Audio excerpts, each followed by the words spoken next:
But no, back to the topic of gender. Yeah. So yeah, women. Let's keep talking over them. Let's No. let's talk about Jordan Peterson. Yeah. Yeah. Let's talk about the women. Let's talk about This is gonna be the whole podcast. Like we're like, let's talk like women, and then we just go on some other. Yeah, that's actually pretty bad.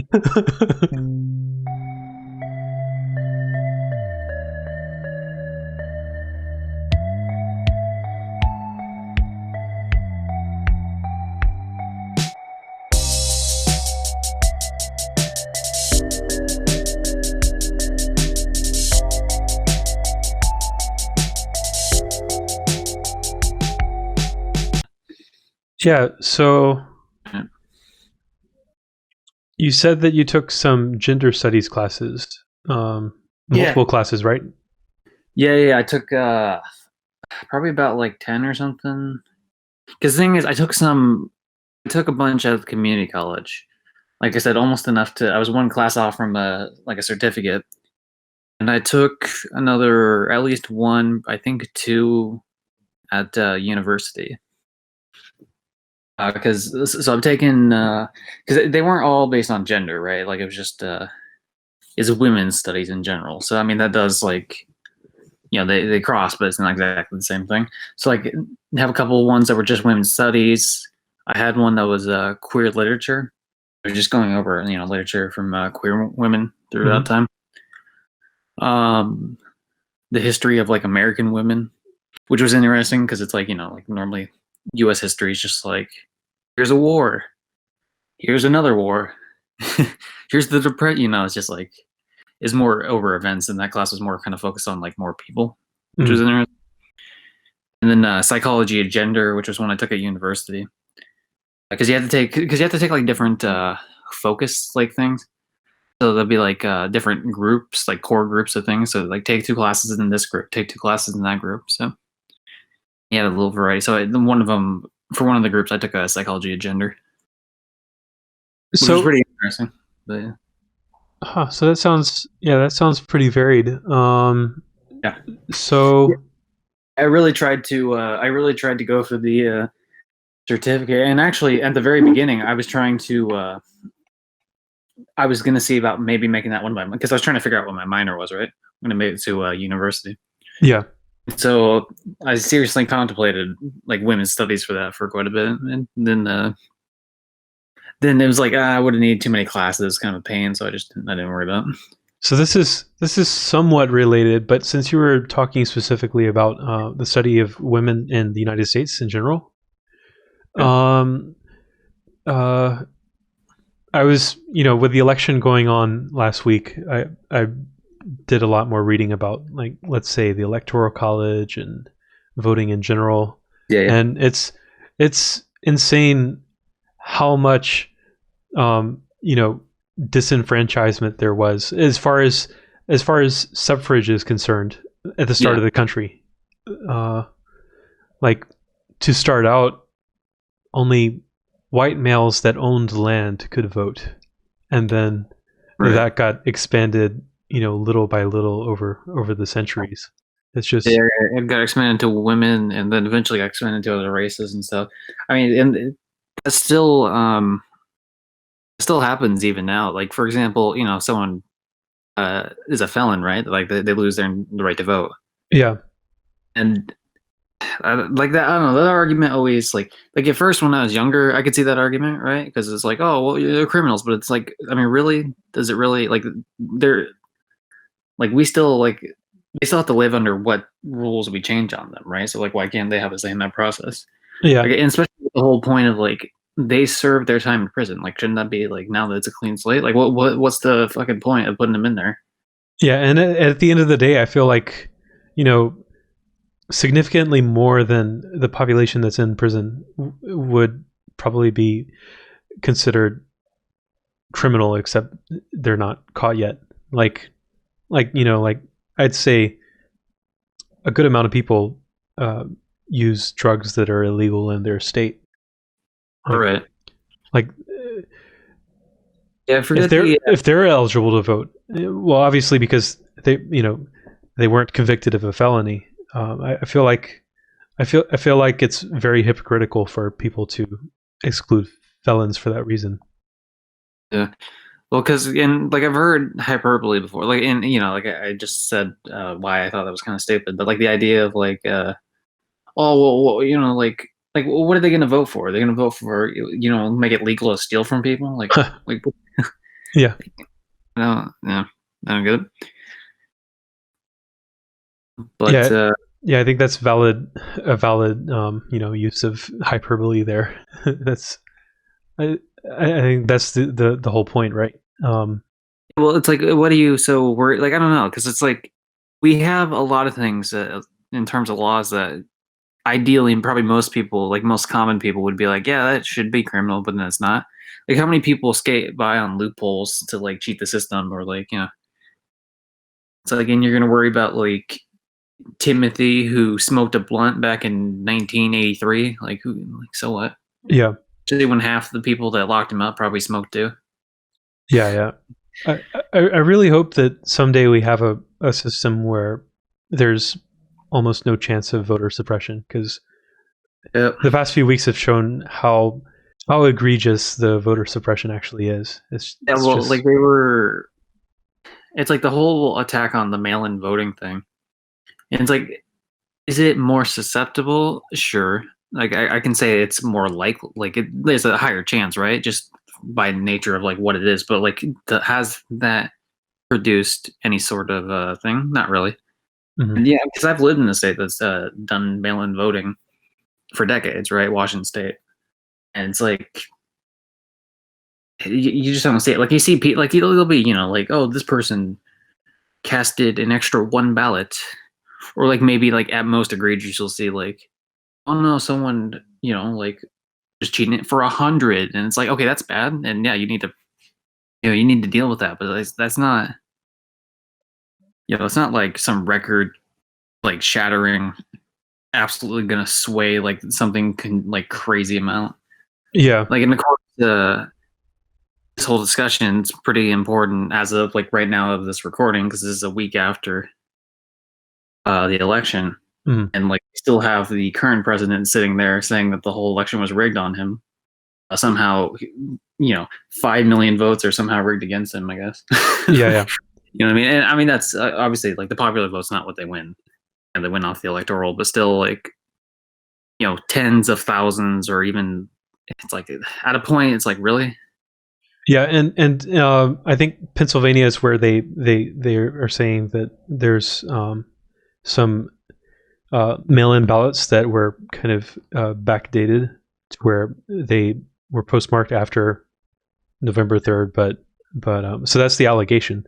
The thing is, there were only from what I know, there were only about 10,000 mail-in ballots that were received after after yeah November 3rd. yeah Uh, if I'm not mistaken that's not even counted in the total anyway. So like and Biden's ahead by 50,000. So even if they count in that extra 10,000, like yeah, and if every single one of them was Trump, like it's not going to change it. But I mean the thing is, I still think they should be counted. Like I haven't looked too much into it, but like even if it was after the date, like if like what I don't know, like the whole point is like to get your voice heard, or your voice heard, right? So it's kind of like yeah. I know there's got to be a deadline. Like I don't know, I don't envy the people having to make that type of decision. It's like it's important for people's voices to be heard, but at the same time, it's like if we're not gonna follow like some rules, why do we follow others? Yeah, I definitely agree that it's an arbitrary cutoff, but I guess at the end of the day, you do need arbitrary cutoffs. But I but mean, because they don't even vote until what is it like? It doesn't like in December or something. The electoral votes actually happen. yeah, Yeah, so, like, I feel yeah, like a little bit of a grace period isn't like a big deal, especially because like, and I saw someone mention this on Twitter at one point, and I thought it was a pretty good like analogy. Like, what about like in 1800 when people had to like go by like wagon to like collect all this stuff? It's like they didn't get the results right away. Like, so like like we really didn't need the results. Like, oh my god, the day of like to calm down. Like he's not even gonna be president yet. yeah. Yeah, and you know, back then it was completely different in the regard that you know you don't see your president on national television. Yeah. Um, so I mean, at a certain point, like people probably wouldn't even have recognized the president if they came to their part of the country. Right, right. The only way you Before, know, like, because there's a, like a fancy like security detail or something. Be like, oh, that must be an important guy. yeah. It's the president, Jim. Oh, wow. But yeah, Kind of got what? away a bit from the because I was talking about the women's. Yeah, but Women, am I right, Phyllis? but yeah, Yeah, I feel like everyone should just automatically become a voter once yeah, they turn 18 or whatever the arbitrary. Well, yeah. Okay, so I guess that's not necessarily arbitrary. You know. yeah, I think it's fair at 18. I could even see an argument maybe putting it later. There's a lot of things I could see an argument for putting later, given the science we know on like brain development. Yeah. Movie, I think it's 21. Technically, it's about like 25, where the brain kind of like settles down. It doesn't like completely stop changing, but like it Yeah. becomes a lot less. It's a lot less. What's the word? Like plasticity, but it's not the right context in which you use it. But like it's not as like bendable or whatever. But Yeah, I'm 28 and I still don't feel fully grown up. yeah, well, because you keep changing throughout your life. Yep. The bee I talked to last week isn't the same one I talked to this week, and I'm not the same themes. Yada yada. Yep. Yep. Yep. But what was it? There was a point to that. Minimum voting age. Yeah. Oh yeah. Okay, so as well as I do, because I assume you're also a man, from what I've been able to gather. Yes. Yes. And so you also had to sign up for the draft thing, where in case they ever did the draft. Like that's another thing too. Like I feel like it's like really. Yeah. I believe so. I believe as soon as I registered to vote when I turned 18, that it was kind of an automatic process. I'm pretty sure I signed a form or something. Yeah, they pretty much force you to do it if you want to vote. So it's one of the it's just like there's a lot of little things like that. That's just like really. Yeah. It's kind of weird to. Well, I wonder what the historic reason is for those being paired together. I do remember at some point the voting age was 21, and it changed within the last few decades, if I'm not mistaken. Let me pull up Wikipedia. Yeah. If I were to take an armchair guess out of it, I would guess something along the lines of like, because younger people in the military. Yeah. 26th Amendment. 1971. Yeah. Yeah. So the change was driven mostly by the military draft during Vietnam. So I'm guessing the argument is if you're old enough to go to war, you're old enough to vote, right? Yeah. Well, that's kind of the. I get those arguments; those are fair, especially because especially with the voting too, because it's like even if like say the brain thing that I mentioned before, like the choices other people are making are still affecting you, right? Yeah. Versus something like say like drinking or doing drugs, or something, like those are choices that you's doing it, right? So the hypothesis is that people aren't good at making sound decisions until a certain age. Is that something that you kind of encountered during your studies in psychology? The main thing with I'm sure there's a lot more to it, but one of the main things I know is, for example, like impulsivity. Mm-hmm. Like younger teens are a lot more impulsive, and that's just because they're the decision making part of their brain isn't like as formed. Yeah. So like they're not like thinking fully through the consequences of like their actions, and they're just going for it. And as as you get older, like that, they start maturing, and you can tell that too. You can tell like generally speaking, right, a 14, 15-year-old is going to be more impulsive than an 18, 19-year-old. Yeah. I feel like if the average voter was the average Twitter user, this election would have ended up very different. So we would have voted in Chuck E. Cheese. That joking. they would have voted in Joe Jorgensen because it's a JoJo reference. Yeah, jeez. Um, So yeah, God, what was the anecdotally thinking I of, was trying of to think of, Twitter, like Twitter stuff. yeah, I could definitely see that.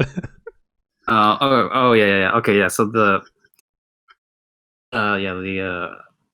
okay, one thing actually with the age thing, right? Yeah.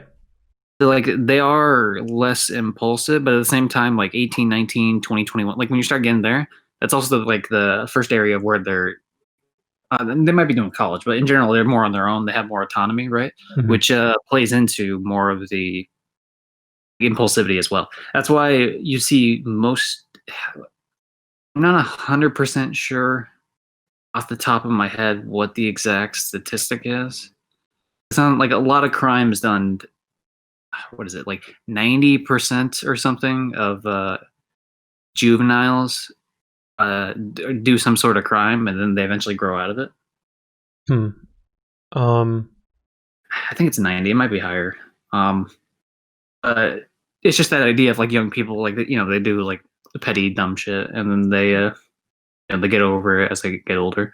Yeah. And I can think of like, for example, when I was younger, probably 14, 15 or whatever. Oh, it's funny with my friend or something. Probably more like 11, 12. Like, let's throw rocks at cars. It's like, no, that's a dick move. Like Yeah. that's so rude. But then you're dumb kids. Like, it's Yeah. fun. Yeah. I'm so lucky I didn't get arrested around 18, 19. Like, I'm not going to go into detail, but Yeah. yeah. Well, I'm so lucky that my friend, wink, wink, didn't go to jail because he.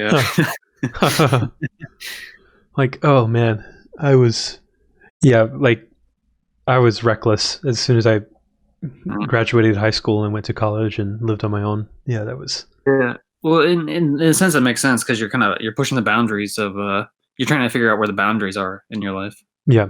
So it's before you settle down too, and it's also some of it plays into like because there's a bunch of different like I said, at risk youth was my minor in Hmm. university, and so that's a criminology minor, obviously to deal with risk or youth that are at risk. Um, and there's a lot of sociological theories on like different types of crimes and stuff.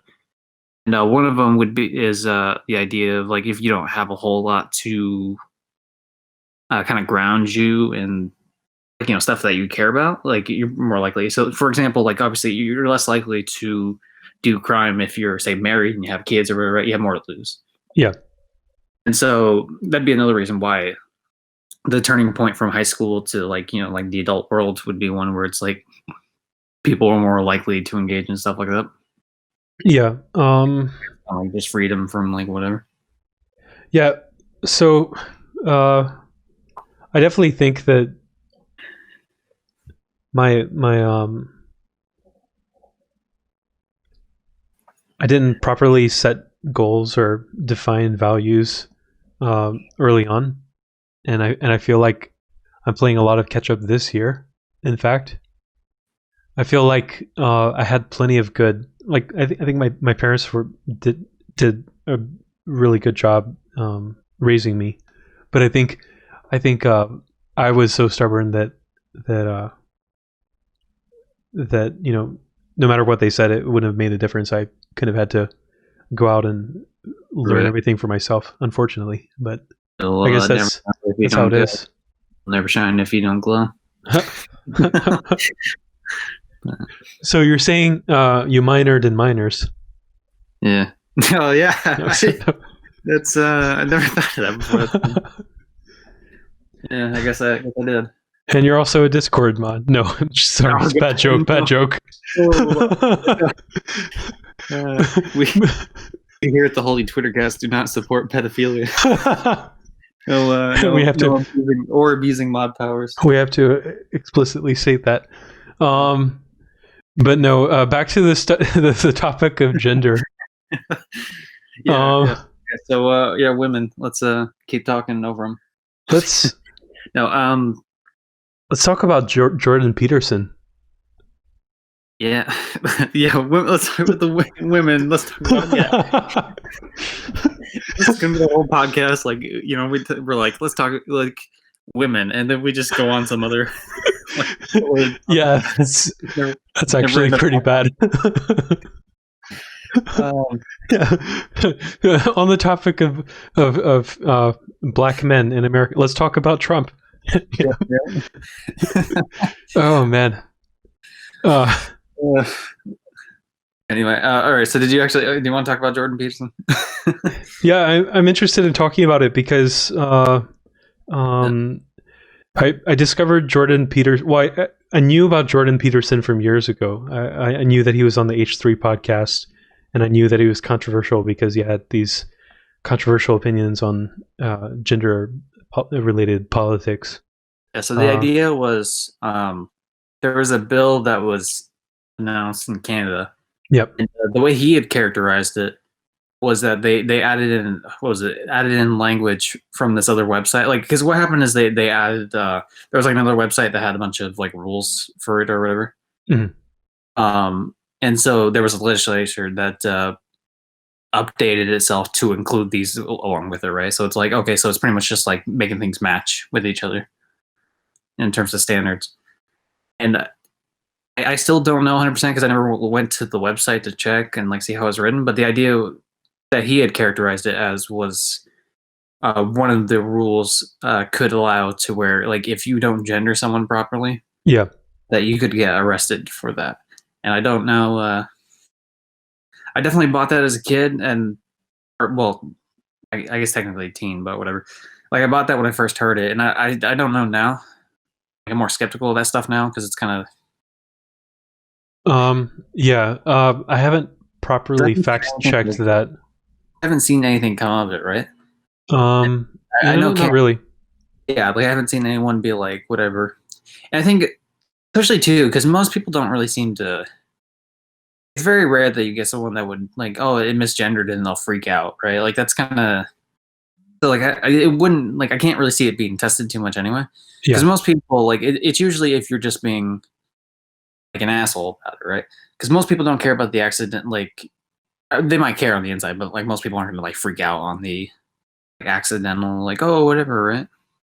Yeah, well, I couldn't say because my perspective is not that of a trans person, so I'm not sure. Like I my gut reaction is that their reaction to even an accidental misgender is probably pretty visceral.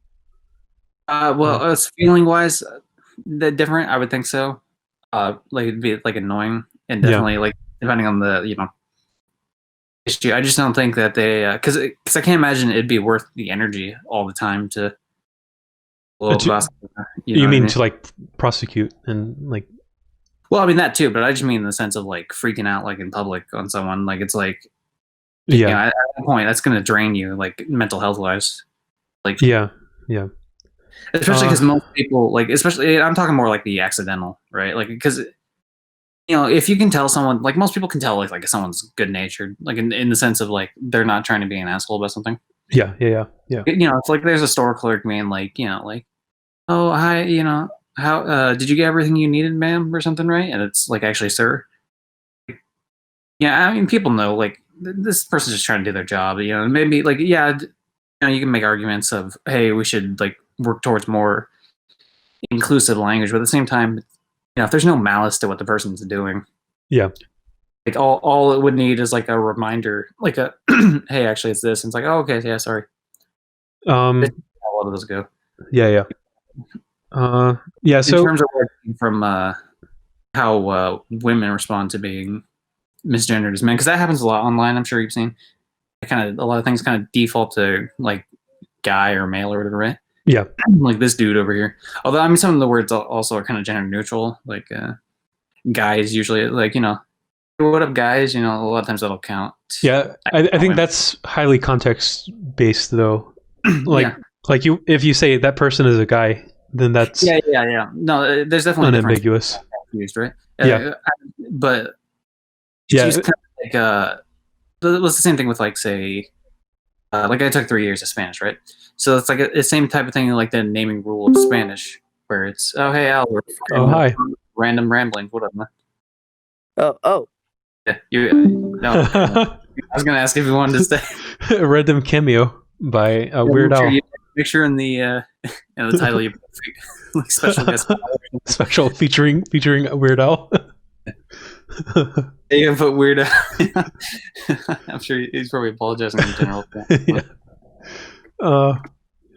But yeah, what were we saying? Oh yeah, the context of the word guy. Oh yeah. Okay, so yeah, Spanish. So like Spanish, a lot of words will there'll be male pronouns because they did like the male female pronouns. So if we were to do like a group of like, and, a lot of words are gendered. Like if there's a bunch of people, you'd be like a los thing, like LOS, like of multiple people that are male, but that also counts if there's females mixed in the group. Yep. So like if there were 99 women and one guy in there, you would still use the male pronouns. Yeah. So yeah, I mean, the point of that was that context, yeah, like matters, right? Because if you're talking, like you would never use like a group of like, I have no idea where that sentence was going. I'll be honest, but so you wouldn't use los for a group of women, is what you're trying to say? Yeah. The thing is, like, if I'm talking to a group of women exclusively, I still use guys sometimes, but really only do that with friends. Yeah, some people do. Yeah, languages are different. Was the point I was trying to make with it? But then there's still like some similarities. Huh. Well, there's a different rabbit hole to explore. Whether or not that's something that should change, like the fact that certain languages are gendered in a way where a group of 1 man and 99 women is defaulted to men. Like that's, I guess that's another topic, but that's. Yeah, well, it depends on. See, a lot of it depends on like how it comes to be. Because I think too, like you and I are obviously English speakers first and foremost. Like I know a bit of Spanish, but like I'm not like anywhere near like where I could comment on the politics of Spanish language. Like I think it's best left to the people. Like at least in terms of like a language thing, it's best left to the people that like speak it. Mm-hmm. And because I've seen some attempts, for example, maybe you've seen it on Twitter before, the Latinx thing. Yeah, have you seen that? And the vast majority of like Latin speaking people don't use that at all. Like it's like 97% don't use it, and so only like 3% do. And I think was it like 20% never even heard of it, and the other amount like hate it or something. It's like, but I know for a fact it was 97% that don't use it. Yeah, I forget exactly what the breakup was from there, but the point of that being like one of the obvious reasons for that is like it doesn't work. Like you can't pronounce that word in that language. Yeah. It's just not how that works, like at all. So I don't think it's good to go in and make these changes like that when like you're not respecting the language that already exists. Yeah, but I do believe that I've seen Latinx in English-speaking communities of. Yeah, well, that's usually where Latinx. It's usually if anyone does it, it's usually like people from our country. Yeah, and even then, like it's not. I don't even think it's a majority of those people. I just think that like it's more likely to find those people in our country. Yeah. Like it doesn't work with the. Okay, so like for example, Spanish. Spanish has a general gender neutral thing, which is the letter E. So like A is feminine, O is masculine, and then E would be gender neutral. Mm-hmm. So I've heard the argument before of like making it Latin. I don't know if that's how it's actually pronounced 100%, but Latin, but which is an E at the end. Mm-hmm. And that argument makes a lot more. Like I can back that argument a lot more because it actually works with the language. Yeah, that's reasonable. But like you said, I guess that's up to the people that speak the language to kind of make up those rules, right? Yeah. Well, because that's the thing too. Like it doesn't. Language does affect how people operate. Obviously, that's the way we communicate. But at the same time, you gotta give them a reason to change it, because if they're changing it, but you're not actually changing the attitudes of the people, Yeah. you're not actually fixing anything. Yeah. Just it's the same type of thing, like to change the word retarded to mentally challenged to whatever, right? And it's like you're just shifting it to like, and it's like, okay, I agree to not. We shouldn't be calling people any of that like as an insult. Yeah. Same thing, like don't use gay as an insult, like because Yep. it's just incorrect. And that's a really easy argument to make. It's just like it's dumb. It's not correct. You're just trying to insult someone. Mhm. It's like, especially when we're using the word for something else already. Like don't insult people. Like Yep. but like just shifting the word doesn't actually fix that problem, because it's the same thing. Like, and I'm not gonna say slurs on podcast, obviously, but like swapping it from the N word to colored to whatever. Like you need to make the fight that like, yeah, it's not a word to use, but like at a point, like the more you're doing that, the more words that are just being like, oh, it's cool that they use this. Like people are always going to use words in a way that demeans people. Yep. Like, and the episode title is going to be "Themes Says the N Word." No, we did that in the we did a fake out say the N word at the end of the last episode of the Holy Twitter Cast. We can't keep doing that. Gonna start looking like a racist. Like honestly, I don't know. Like I have no. Yeah. Like, I agree people shouldn't be using those words in the context of whatever, but like in a personal sense, I don't care what word anybody uses. I tend so here's where I think my so I think I somewhat agree with Jordan Peterson in the sense that oh yeah, I was about Peterson. in the sense that it shouldn't be a crime to accidentally use the wrong word. Yeah, I agree with that too. I do think though that that there should be some clear situations where if someone's using it in a malicious way, that it should be prosecuted as a hate crime. Here's what I'm thinking with that. Like, I feel like a lot of those situations where that would become a problem kind of fall under their like issues already. For example, harassment. Yeah. Oh yeah. Good point. Fall under harassment, that should be fine enough as is. Yeah. Good point. I don't know if the reasoning behind someone harassing someone really matters too much. Like, it matters in the sense of like trying to fix the problem on like a social level, but in terms of like criminal prosecution, I don't know. Like, yeah, I don't agree with the idea of hate crimes in that sense, because like to me it matters whether you're doing something intentional or not, but in terms of like the actual reasoning, I don't really see much of a difference between you tried to stab me because I'm wearing a blue shirt or you tried to stab me because I'm white. Like at the end of the day, it's kind of yeah. You're still trying to stab me for as dumb of a fucking reason.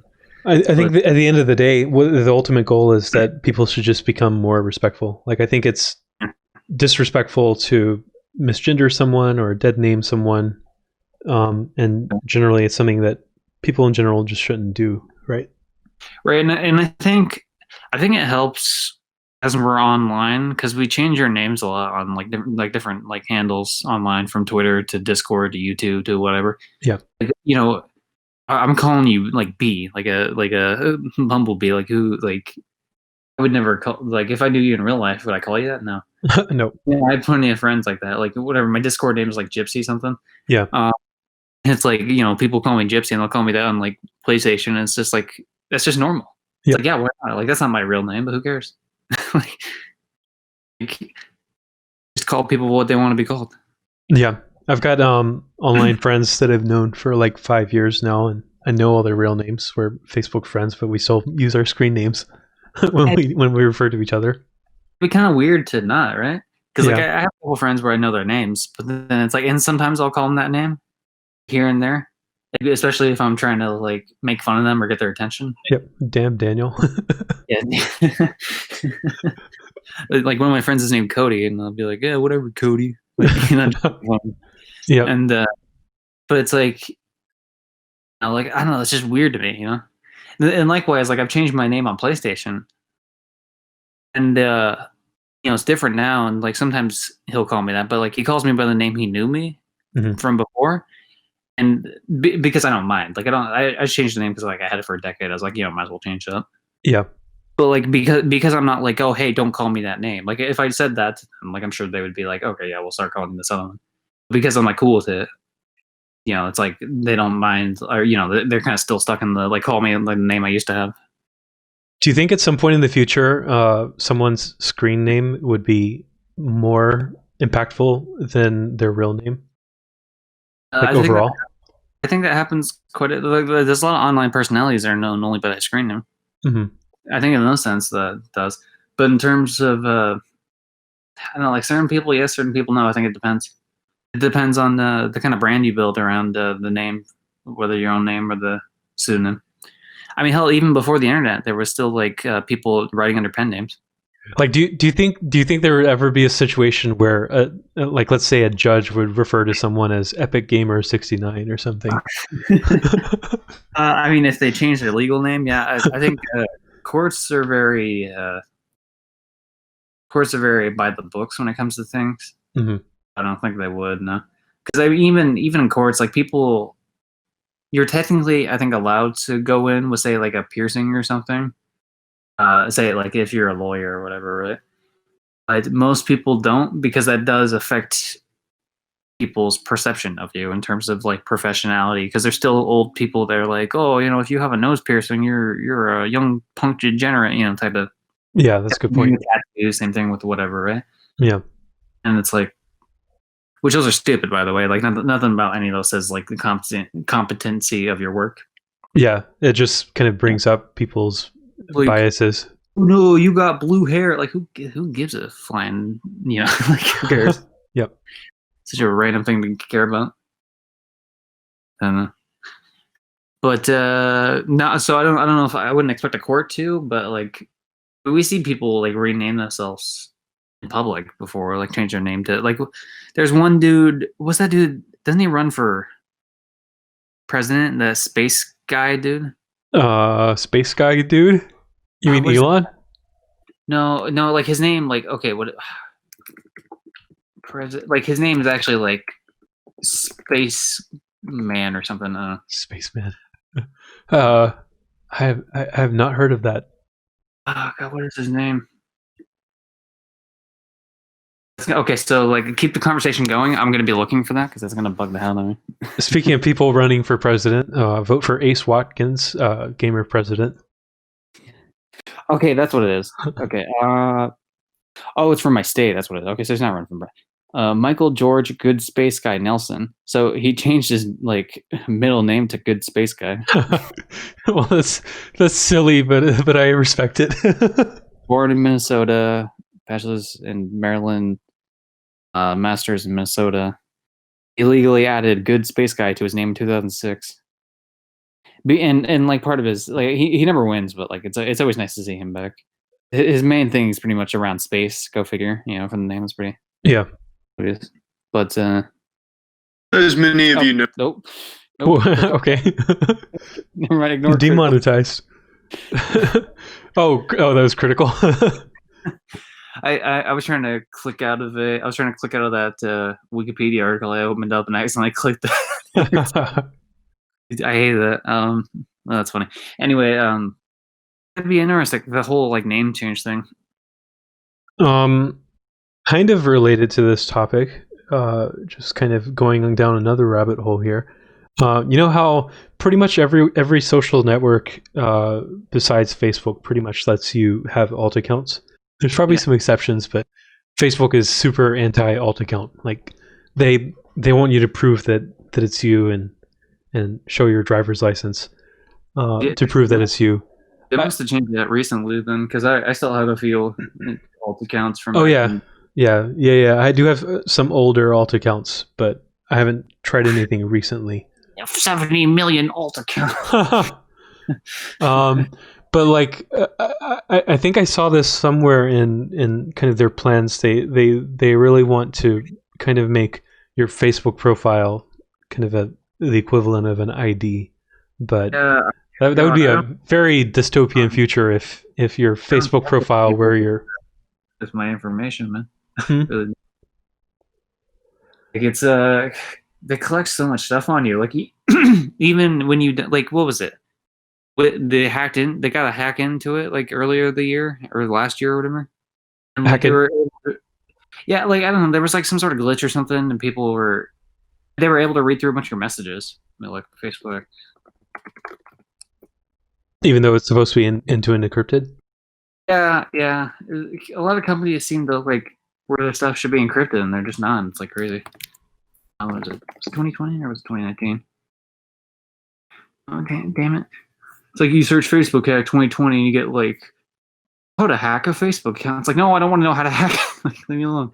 What do you want to bet? Like the secret conversation on Messenger that is supposed to be end-to-end encrypted. What if like as soon as you start a secret conversation, a dashboard lights up at Facebook like, hey, they're starting a secret conversation. Let's see what they're saying. That probably doesn't happen. Like I work. So yeah, I shouldn't speculate on this stuff based on where I work. So I imagine it's a lot more just like not necessarily like people like being like, yeah, this is happening. It's more just like some bot collecting like everything ever. Yeah. There's no. Okay, so here's what it was. Okay, Forbes. Just a few days after exposing the sale of some 50 or 500,000 Zoom accounts for sale, dark web, Tail has dropped an online bomb by dropping the identities of 267 million Facebook users. So some people on like I guess the dark web sold like millions of Facebook user like account type things. Mm-hmm. Thankfully, no passwords were available, but the data include email addresses, name, Facebook IDs, date of birth, and phone numbers. Oh man, A bunch of other stuff. I think like oh man, like addresses and social security numbers are probably the most sensitive things that I would hate to get leaked en masse. Yeah, I think that with it's like because you were talking about like Facebook does that too. PayPal. One of the times when I spelled someone's name wrong, like one time when I was trying to send them money for something, like I misspelled by one letter, and they locked my account. They wouldn't let me in until I did a bunch of verification stuff, and they made me take a picture of my social security card, not just the number. Like I had to get out the card, take a picture of the card, upload. Is like. The funny story. Whenever I first met Dallas, the music guy. Yeah. I was sending him payment for the theme song, and I accidentally sent it to the wrong Dallas. Insert last name here, and we ended up having this long email thread. They ended up refunding the money to me, but we had this long email thread because at the time I was looking for a CPA, and they happened to be a CPA. So that was a really interesting interaction. That's weird. I didn't know that. That's cool.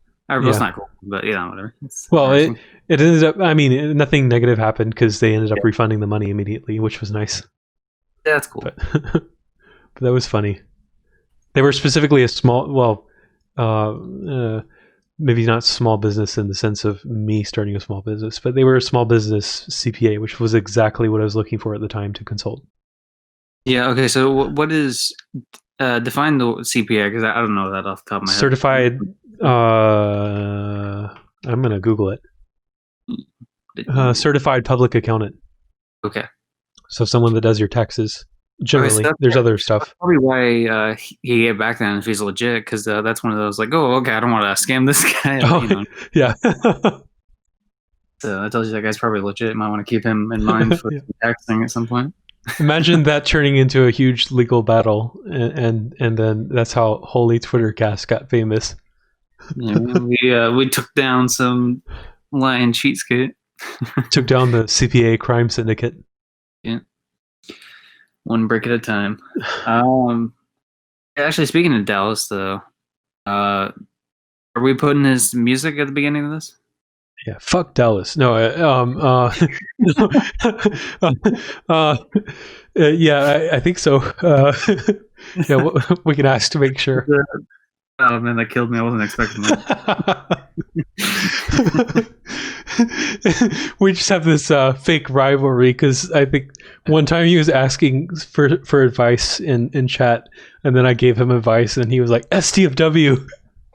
And he's like, "Wait, you're actually giving me advice? Never mind." That's fun. Yeah, then we obviously didn't go trending, but when he was on the latest episode of the Holy Twitter Cast, check that out if you want to. Also subscribe, woohoo! But we had Goose on, and Goose was tearing into Mac, so we did relevant to it. After the fact, we tweeted, a bunch of us tweeted "fuck 2 salad" instead of Mac 2 salad. Yeah, that got a lot of engagement. This type of stuff I love, just clowning on people. Yeah, just like retarded, whatever.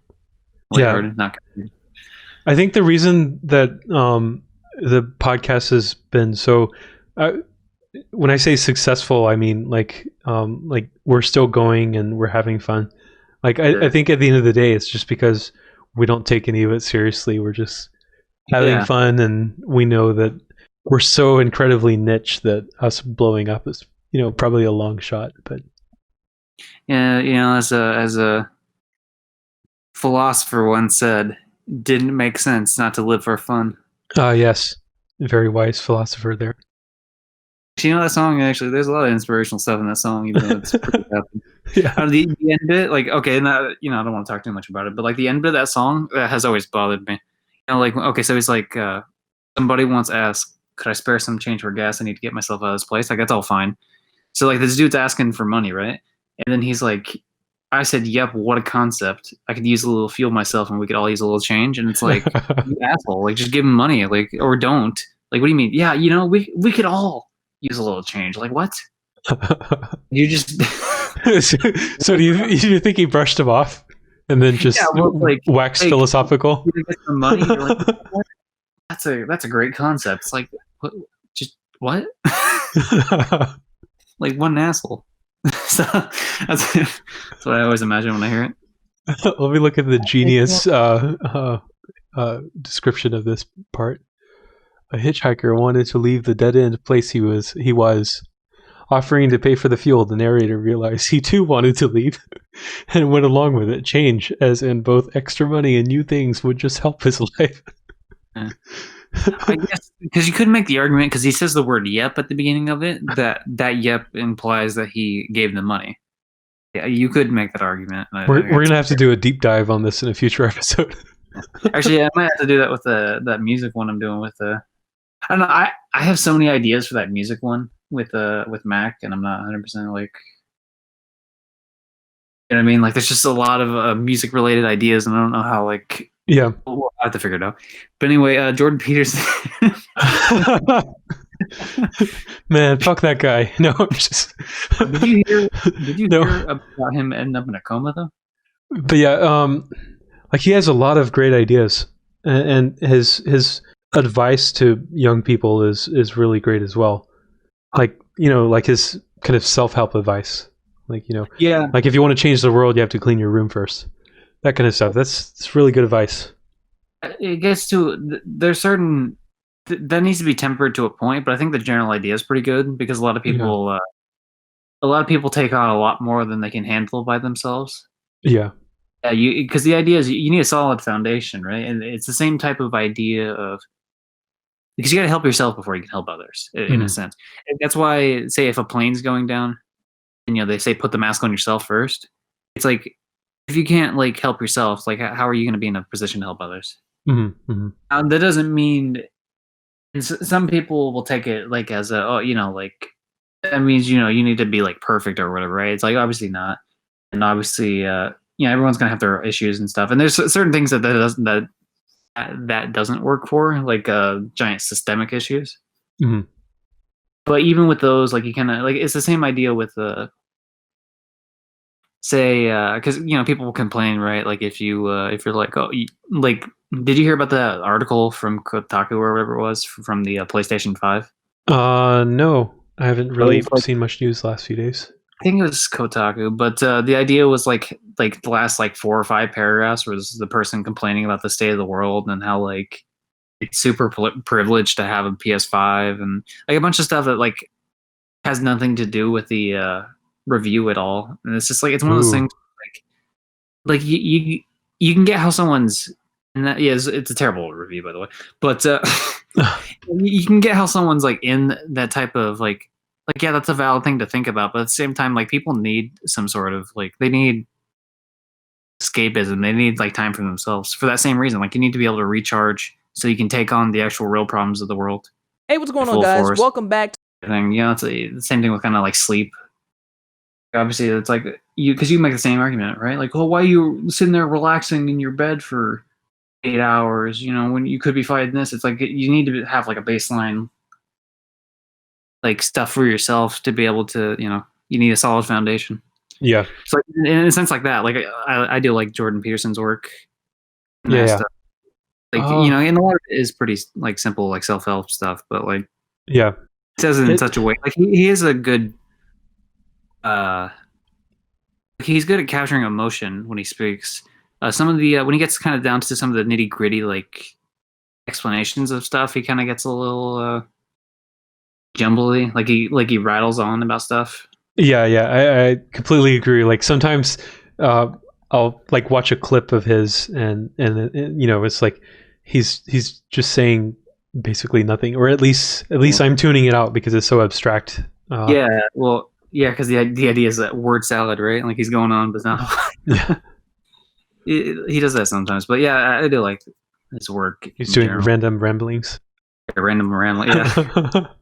Well, what we say makes sense, all right? So let's not all over the place. But talking about, they just might not understand how point A connects to point B. But yeah, I definitely think like there are some things to criticize about what he says, but at the same time, I think the media completely vilified him, and I think unfairly. Right. But at the same time, like his daughter is spreading misinformation about the voting process on Twitter as we speak. Like you know, there's. I haven't paid attention to the Jordan Peterson stuff since he ended up in a coma a while back. Yeah. Yeah. He's on the path to recovery, but he's still he's still struggling with some stuff. Right, he got COVID earlier this year, on top of the other stuff that he was dealing with. Because what like he was doing pretty bad, and he went to some like Russian specialist or something. Yeah. And he was having seizures or something, so they put him in like an induced coma for like a week. Then he was like, it's weird. There's a lot of weird stuff with that whole saga.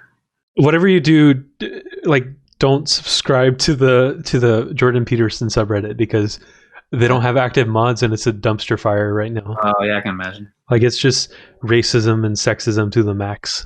It's so I don't know. It's like that's not Jordan Peterson, and this is a shame that that's what you see when you go to the subreddit.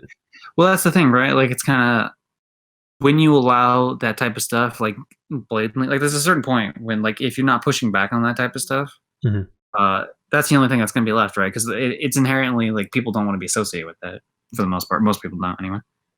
Yeah, Like I don't care if some Twitter user is like going like, oh, you know, shouting the N-word, but at the same time, like I'm not going to follow that person. You know, I'm not going to like. I'm not going to engage with their posts at all. Yep. I'd probably report it, but that's besides the point. Yeah, and so like you know you end up getting like more like insular communities that just do that type of stuff, and it's like, Like, I mean, don't get me wrong. Like, there's certain like there's a point to a joke, I guess, because I like a lot of offensive jokes. We'll say I would say dark humor, but then most people would be like, "Oh, did you just mean racism?" And no, because actually, usually national tragedies, but that's a discussion for another. I don't know. I really like the something about it because, like, to me, the absurdity of a lot of things is funny. Yeah, sometimes something's just funny because of how messed up, raw, picturing the reality of it is. I think I'm part of it. And I do want to save that for like some other one because that like talking about like jokes in general seemed like that'd be a good one. Yeah, sure. When you go too far, yada yada. But like, I think a lot of it ends up being like kind of a coping mechanism to an extent of like laughing off type of thing, like being like a way to process it. But anyway, I don't want to get too. Yeah, that's a primer. Let's like I think. Oh yeah. I'll save my thoughts for that. Yeah. On another topic, gender, women. Remember animals are people too, right? Hold on, hot take. Yeah, animals. Yeah. Do you want to say the animals for the next one? Because I feel like we probably should at least get somewhat into the women discussion. Oh, sure. Since the episode was supposed to be about, yeah, okay, yeah, Because otherwise we're going to keep dragging it out episode to episode. yeah. Actually, to be honest, like I'll talk about it right after, but that'd be a really funny like continuous gag. Like we keep wanting to talk about gender or women. We never get to. No, but anyway. So what would you say? I think I know your views on this. Yeah, fuck women in terms of like gender, but I would say, what would you say like in gender wise? I assume that you were on the side of like that transgenderism is a thing and it's valid and it's like people experience it type of thing. So I consider I consider myself a strong ally of all, practically speaking, all marginalized groups.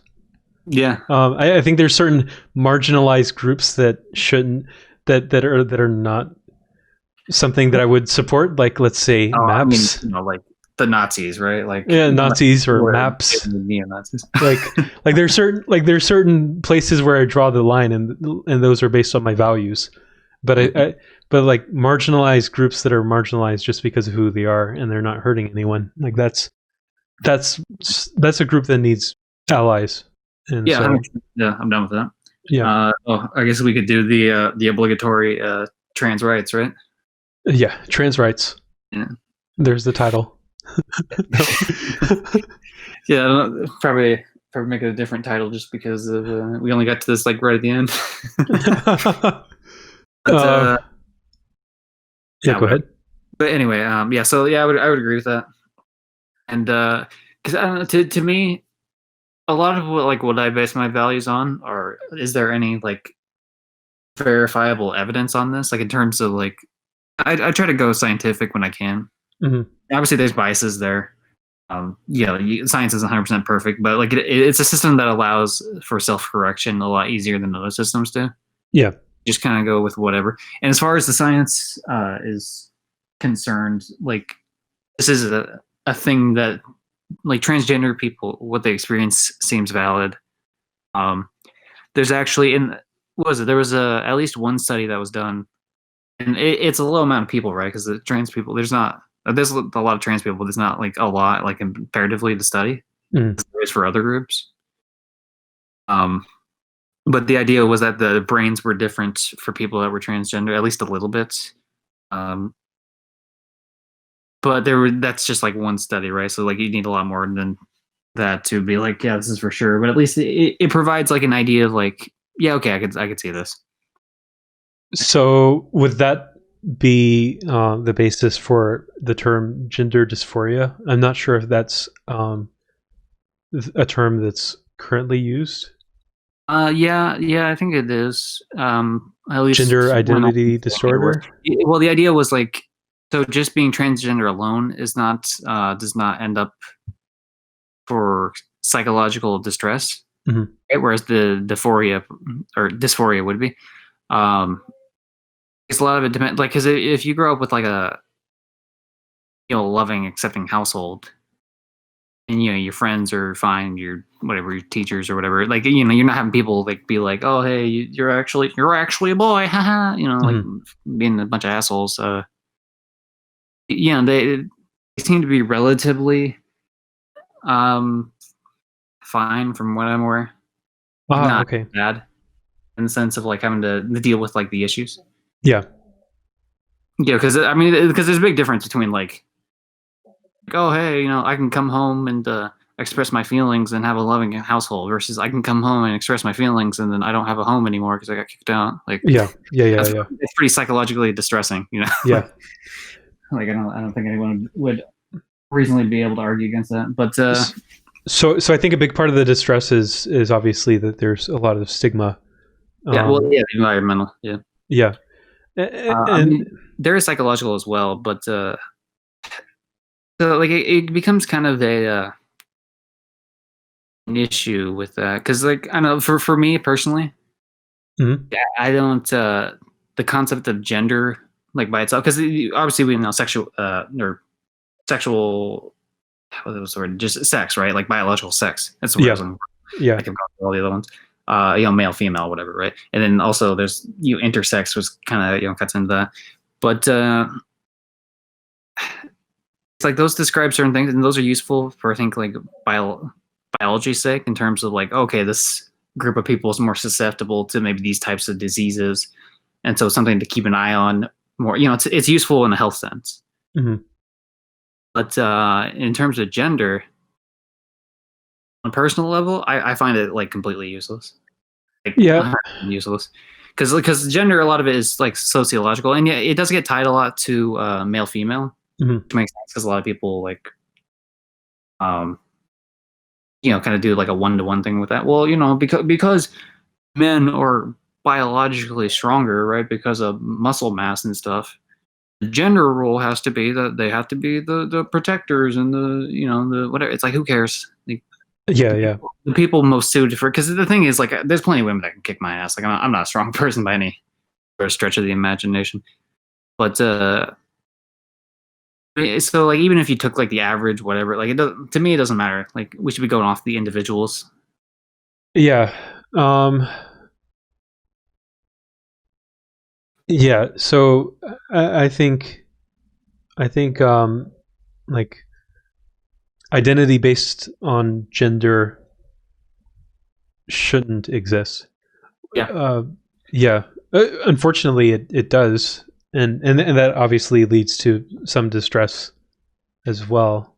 yeah well because we base a lot of our society around it right Yeah, in a sense and that's not to say that for someone that strongly wants to identify with a gender because of their their of their person. Like I'm not saying that that should be discredited, but no like norms like men shouldn't love the color pink, or they shouldn't be interested in things that are traditionally something that is associated with a woman. I think those kinds of norms shouldn't exist. yeah. Yeah, those would be what was it, gender roles in a sense, and to me, and maybe someone that is a little bit more versed in it because I did study it a lot, but I didn't. Obviously, I'm not like a scholar. Like I'm not a. That's not my like expertise. I just had quite a few classes in it. hmm I find a lot of it to be like if we got rid of like the idea of just gender, like because yeah, I mean it's useful. I guess for it is weird in pronouns, but you could easily be like it'd be weird to be like hello person instead of hello sir or hello ma'am but like a lot of that's just like personal like it's weird because we haven't done it Yeah, we could easily come up with some sort of thing where like that would be fine yeah, yeah, like or just hello like yeah. And I think it's perfectly valid for someone, let's say, to uh, present as you know uh, as one sex, and and not actually and then also like identify as a different gender, like you get what I'm saying? yeah that's where I think like not having gender anymore would be useful because everyone could just do what they want to do in the Yeah, sense of like how they present then no one would be like well you can't do that because of XY like who cares man if Becky down the street wants to wear a tuxedo like everywhere she goes, like like why does that matter to you? Why does that like actually matter? are you familiar with Trisha Paytas? No, I don't think I've ever heard that name before. Oh, okay, then yeah, probably not worth bringing up, but She one of the turfs. oh, no. Well, okay, so here's some backstory. So Trisha Paytas is a YouTuber that has gotten a lot of backlash over the years just because of kind of how sensationalist she is. All right. Oh, sorry. Yeah, I'm not sure if I'm just going to use they, just because it's really complicated. Um, and then you're familiar with H3H3, right? Yeah. So H3H3 made a video about Trisha Paytas, and it was kind of a negative video, and then they were beefing for a while. Now they're actually friends because Trisha Paytas is dating Ethan Klein's brother-in-law. Oh, that's weird. And so they have this series on the podcast channel where it's called Frenemies. So they're basically kind of playing off each other because they have really opposing personalities. But that sounds like a fun idea for a for a podcast series. but Trisha, I don't remember exactly the specifics, but Trisha came out at some point as a trans male. But has no plans for any type of surgery. Wants to present as female, and goes by she. I think Trisha goes by she, her. So it's a very kind of complex kind of scenario. But and then whenever Trisha first kind of did this, it was kind of very controversial on Twitter, and I have to admit that I also kind of scoffed at the specifics of it. But now after watching a lot of interviews on the H3 series, Frenemies, I'm actually coming around to where it kind of changed my perspective on it, because I had some biases there probably. Okay, that's interesting. Yeah, I didn't know about any of that. Yeah, it sounds. I had this kind of similar experience with something like that, although because I was much younger, I was probably much more accepting of it. Mm-hmm. Plus, I knew the person personally. But like, so like through elementary school to middle school, I went to the same. I lived in the same area of the state. Mm-hmm. We ended up because my dad got a different job, so we ended up moving for high. So I spent all my high school somewhere else. But I knew someone in middle school who at first she or he now identified as lesbian. Okay. Right? And you could tell like this person was the type of person that, you know, like one of the boys, right? Like not like, oh, it's a girl, but actually, you know, like she's, you know, she's pretty cool. She's, you know, pretty like what manly, right? Whatever, right? Yep. Like that was, you know, a cool person to be around. And then I had moved, like I said. And then later on, because I'm friends with some of these people still on like Facebook and stuff. Mm-hmm. I don't check it anymore. And then my mom had checked at one point on it because she plays a game on one of my accounts. But she had checked and mentioned that that friend was going by male or going male pronouns, whatever, right now. And and I was like, to me, like that was immediately like, oh yeah, that makes sense. Mm-hmm. Like, you know, to me, I had always kind of seen him as that, not completely, but like as a it's one of the bros, one of the dudes, the guy, you know, like Yep. It's like so that kind of didn't shock me at all. It's like, yeah, 100% makes sense. So like I think that probably helps in my sense of like having more being more open to the idea. Mm-hmm. But yeah, I could see how that kind of like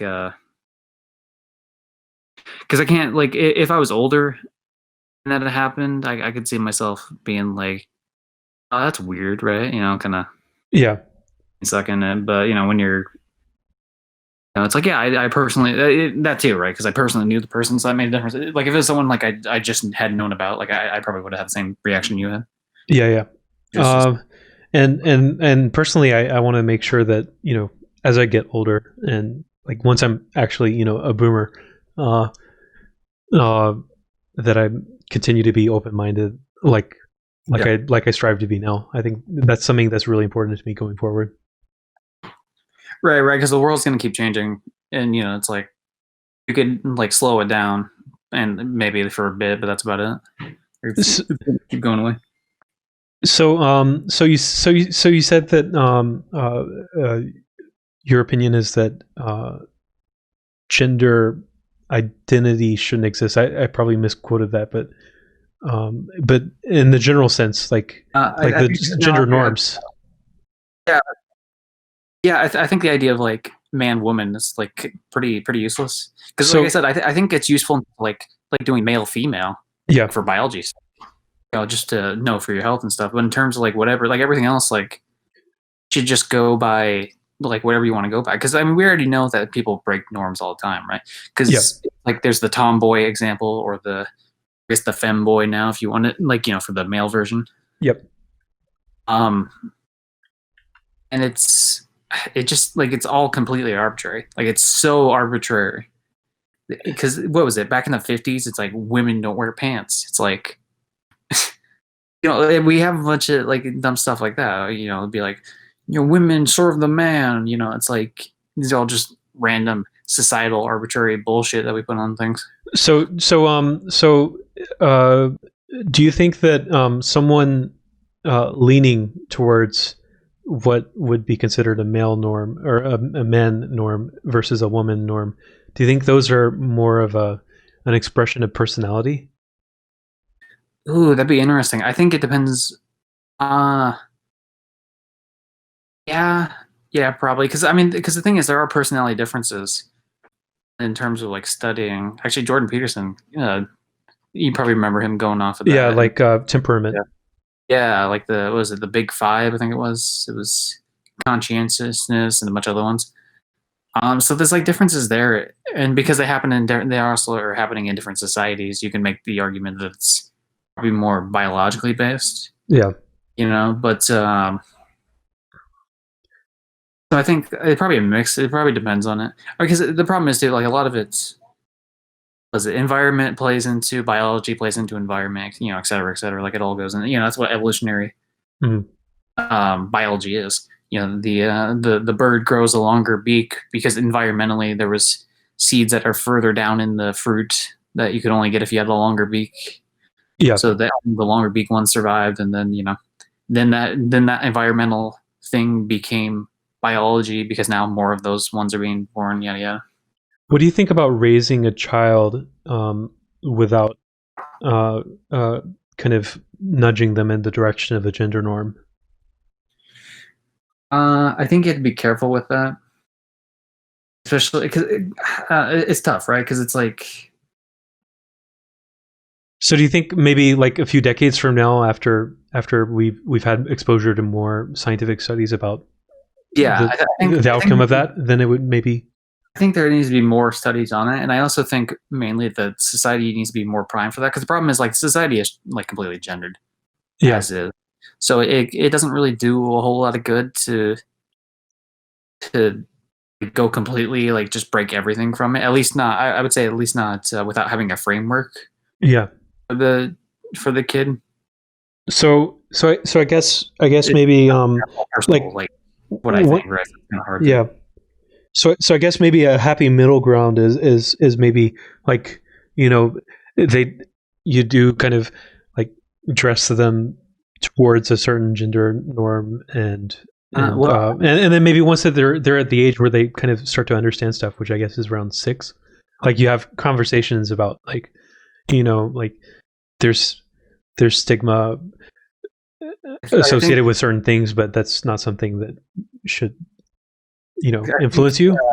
So I think they should if the child is showing interest in something, and it's something like that's not like obviously if the child shows interest in like punching puppies, like don't like encourage that, but like in general, like if they're showing interest in something, like encourage them to go for it if they can. Yeah. Yeah, we already do that with some other things, like like, oh, you want to be an astronaut? Yeah, sure, why not, right? So like if the kid wants to watch like Sailor Moon or something, like who cares? Like, well, Yep. Because I remember being. I'm sure you probably have memories like this as well for like different things, like different subjects. But I remember like, for example, being a kid watching. Have you ever seen the show Hamtaro?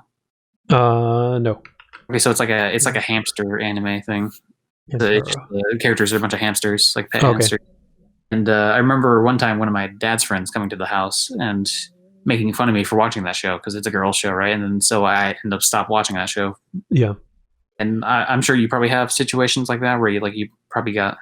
Yeah, absolutely. Like it made fun of for like something that really doesn't matter. Like, yeah, oh, you don't like wrestling, whatever. You sissy or something. It's like, shut up.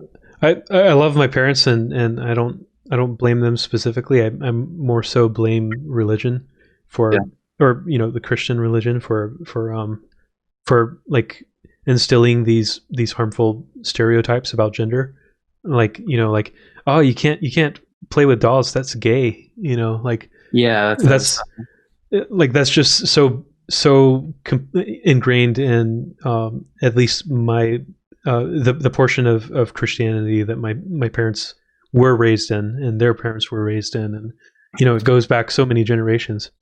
Like, yeah. I mean, this is even so ingrained in everything. right, even up until recently, that was still like a like I've seen a campaign like what was it like last decade, and it probably Yeah. still goes on, but like on TV of like, hey, don't use gay as an insult. And I think I touched on that like earlier in the episode Yeah. podcast. But yeah, I mean, you get those type of like even up until like the 90s and like even the mid of the 2000s, like people were still using that just like as like, "Dude, what are Yeah. you gay or something?" And I mean, I'm sure people do that still, probably to a much lesser degree than they used to, but like, yeah, it really Yeah. wasn't that Yeah. long Yeah. ago. Like, And, that was, and I don't know how bad it was in the States, but in Hungary, like, people were pretty homophobic. That's where I grew up. Like, kids my age when we were growing up, they were pretty homophobic. So Yeah. like, there was a huge stigma. And I'm only the past few years am I realizing that I actually consider myself bisexual. Like, that was so suppressed that I didn't even realize it until now. Yeah. Like, looking back, I could definitely see it from like puberty and high school and stuff. But right. back then I had no idea Right. that was even how I felt.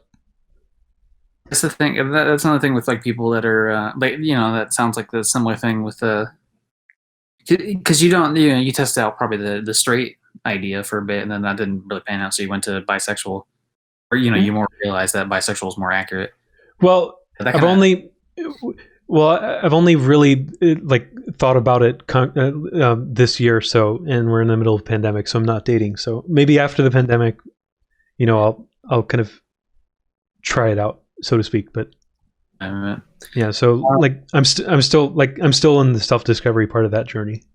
What I mean in the sense of that is that because a lot of those things are so repressed, right? In terms of how society treats that, and it comes back to the transgender thing too. Like, a lot of people, like, they might have an idea that they are, but a lot of people don't get a chance to, like, they try the cisgender thing for a while, and that doesn't really pan out. Yeah. So, because and that's where a more welcoming society, especially like with children, right? Because children have a lot of self doubt, especially when they're in like teenage years. Yeah. And like, even if they end up not doing the thing that you're being like, yeah, if you want to go for that, whatever.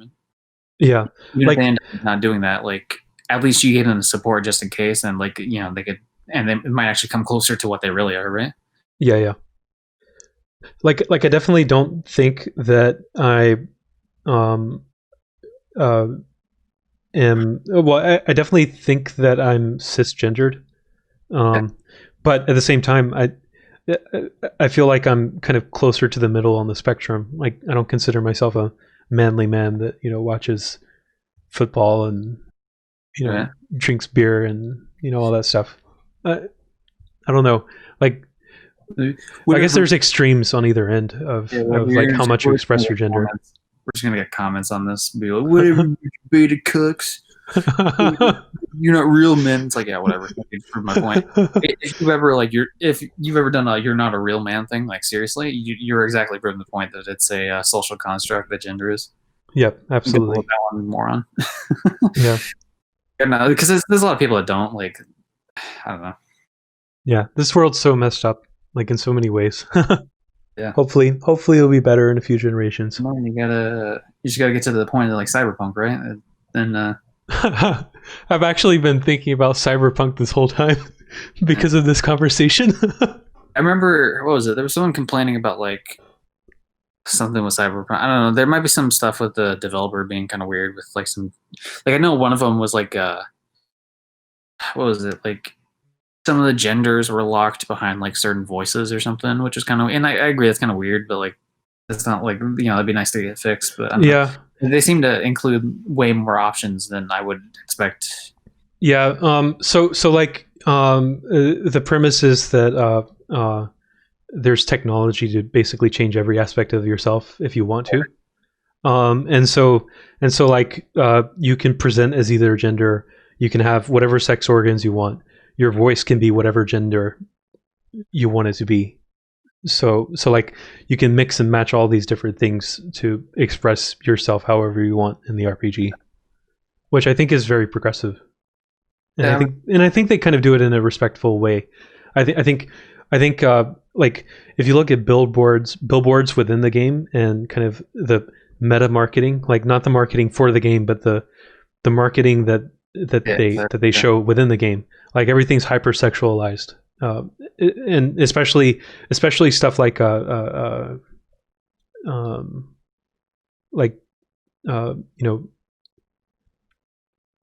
mixing and matching of sex and gender, like that's hypersexualized, which you could say is maybe, I think that's what was controversial mostly.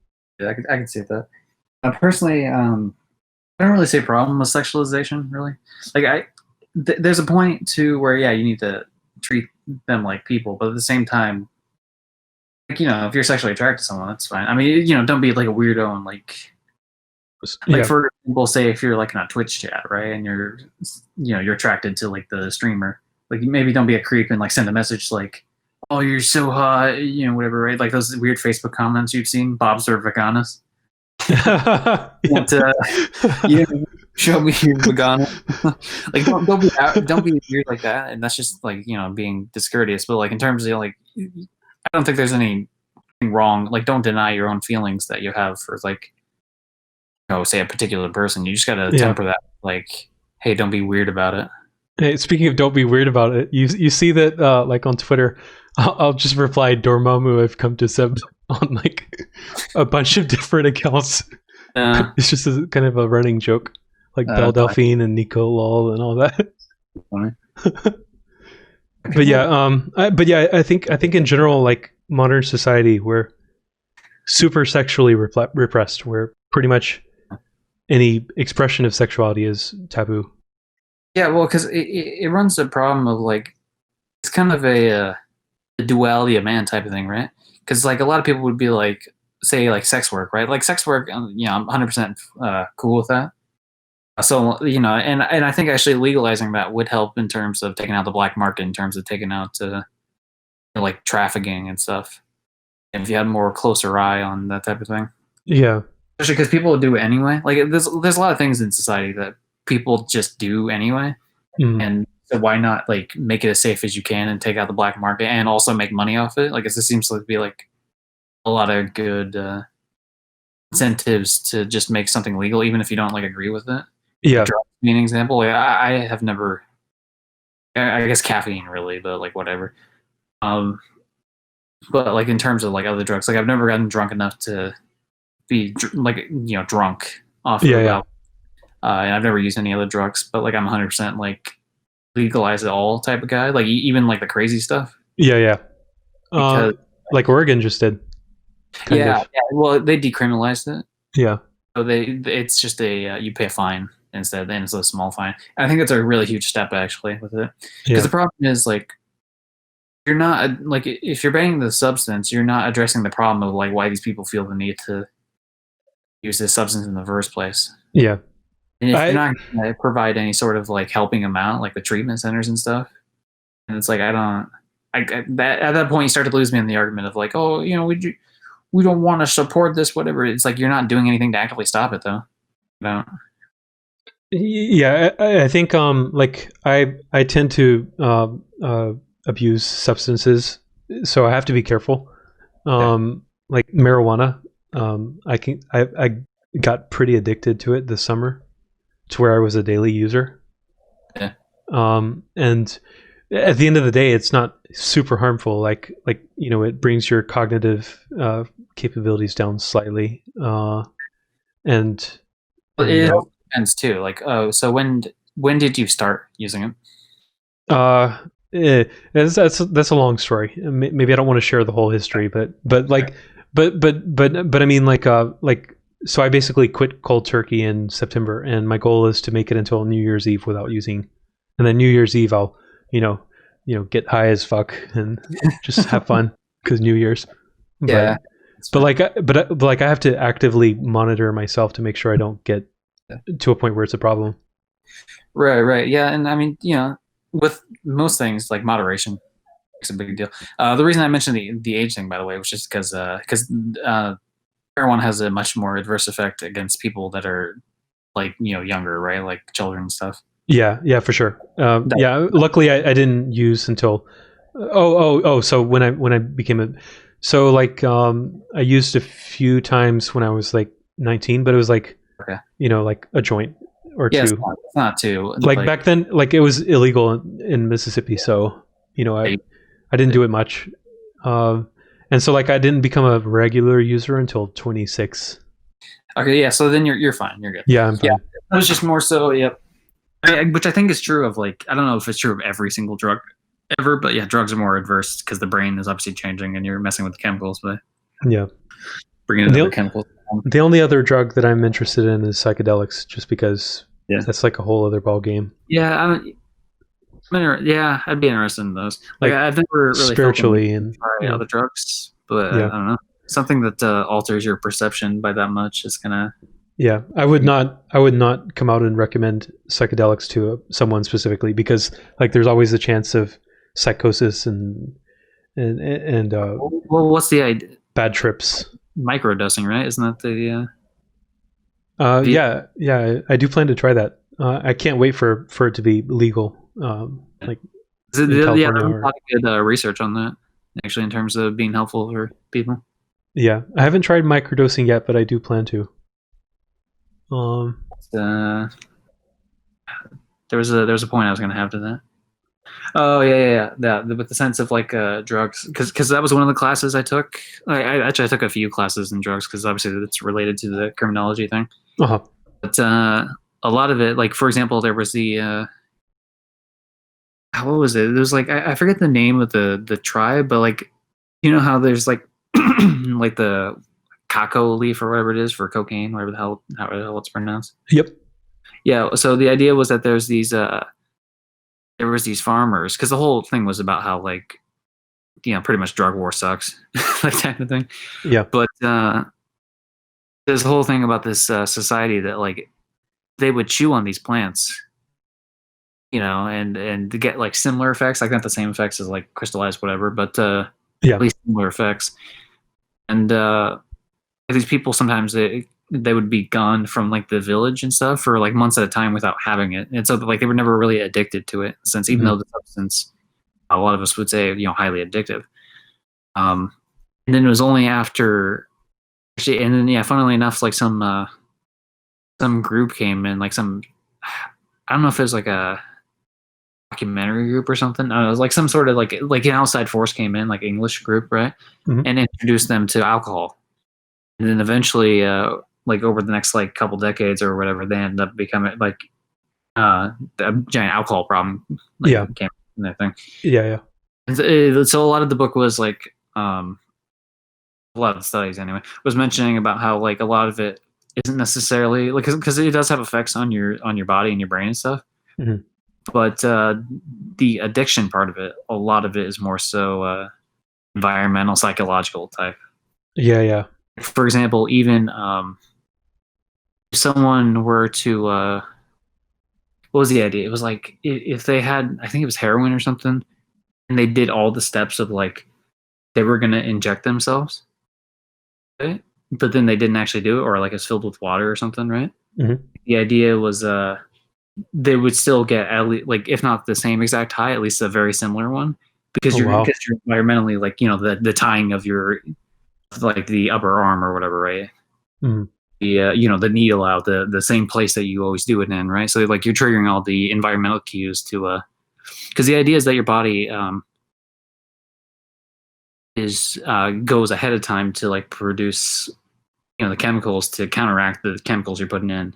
Mm-hmm. So when you're giving it the environmental cues that hey, this is about to happen, because the first time, that's why the first high is always it's supposed to be the best one or whatever, right? Because your body's not used to it yet, like it hasn't found a way to fight back against it. Tolerance hasn't been built up yet. Yep. So like when you're doing that, when you after you've already done it, the idea is that because you're giving the environmental cues, it's like, oh, okay, it's go time, right? And so your body like goes in to prepare. Huh. Yeah. Yeah, that makes sense. Like we have these environmental cues for all kinds of stuff. Like I've started using the exact same playlist every time I want to get some serious work done, like writing code or something. Just as like a auditory cue that to put myself in the mindset of being productive. Yeah. I don't know if there's any basis to that, but I mean, well, yeah, I think it depends on. Yeah, if it's the same exact one, you can make the argument. Yeah, because I've noticed if I'm listening to my instrumental playlists, and I keep adding to it, so it keeps changing a bit. But the first album that's always on it is that Beastie Boys album, the Mix Up, which is completely instrumental. That jazz album. Actually, I think you did like a Twitter post one time about like recommending music to listen to, and oh yeah, and then I listened to all of it and dude, I love recorded it. But yeah, and I noticed I'm usually more. I can kind of focus in more because it's the first album on the playlist. Mm-hmm. So like it's usually like a lot more like or like if I was on long car rides, like I would throw that in so I could like say fall asleep in the back seat for a little bit or something. Sounds like we're gonna collab on that new channel I'm working on because those are kind of some of the stuff I want to explore. Oh, dude, I would totally be down to yeah, for sure. Do whatever all the stuff you've been doing because they sound like there's a lot of varied stuff that you had planned on. Yeah. But you'll find out about that one when the video drops. We'll throw a link up later or something, or maybe next episode or something. Who knows? Yep. But I would totally love to do a whole episode on drugs. I think that would be an interesting topic that would get demonetized immediately. I would have right. I would have to bust out all the stuff I have on it because I want to make sure that I'm accurate, and I need to probably brush up on some of it too. Yeah. But because I have like several books on it, like, and a bunch of like lessons saved up. I lost some of the like lesson stuff I had from my community college, which is annoying because it was on my old computer, and I guess I forgot to change it over. So it's really annoying. But I have all the stuff from the university, so it'd be nice. But yeah, I'm staying away from alcohol, like for the most part. Oh, right, yeah, okay, yeah. You were talking about environmental cues with the yeah. That's another thing too with the alcohol, right? It's a sense of like that's why some people they'll be like, oh, I only like do drugs at parties, right? Like I only. Yeah, well, that's what I do with alcohol. I only do alcohol at parties now. Yeah, so that's the type of thing. So that's because the environmental cues there. So a lot of people similarly, there's certain things that you try to like. Actually, that's one big thing of how people stop trying to smoke is they'll have like the vape without the nicotine in it, or maybe like a reduced nicotine. Yeah. Because they're used to the environmental cue of having something up to their lips and stuff, right? Or they're holding something. Like sometimes they'll hold something. And actually, some people even just use like I think I've heard of someone using like toothpicks before, just having it in their mouth, just having something in there because they're used to like environmental whatever, right? Yeah. And so like there's a bunch of stuff like that, right? So yeah, there's a lot of environment that can like cue type of thing. I mean, hell, that's how advertising works quite a bit in terms of like like it'll show this this food, right? And then all of a sudden, oh wow, you're hungry, right? So the environment plays a huge role in psychology. Yeah. Well, do we want to wrap up this episode because we've been going for an hour and a half now? Yeah. So women, yeah, women. Maybe next time we'll get to the PETA thing with the I guess the animal thing. In summary, fuck women. I'm just kidding. Yeah, I mean, essentially with their consent. Yeah, with their consent. I think that's fair. Because if they don't consent, then it wasn't meant to be. But if they do, yeah, PETA animals. That would be good. Yeah, well, to be fair, that feels like it could have its own separate thing. Because to be honest, those were kind of like separate topics anyway when I was like going through them. I think we could overlap the discussion about PETA and animals and ethics and stuff along with the environment because I think that's a big aspect of it. Yeah. That plays a huge role in it. Mm-hmm. But I'm trying to think, was there anything else about the gender thing I wanted to mention before we closed out? I just keep thinking it's so women. My head. But No, I think we're good. And whatever, no need to force any more of it. If you like that episode, I don't know what the hell's wrong with you, but hey, that was fun conversation.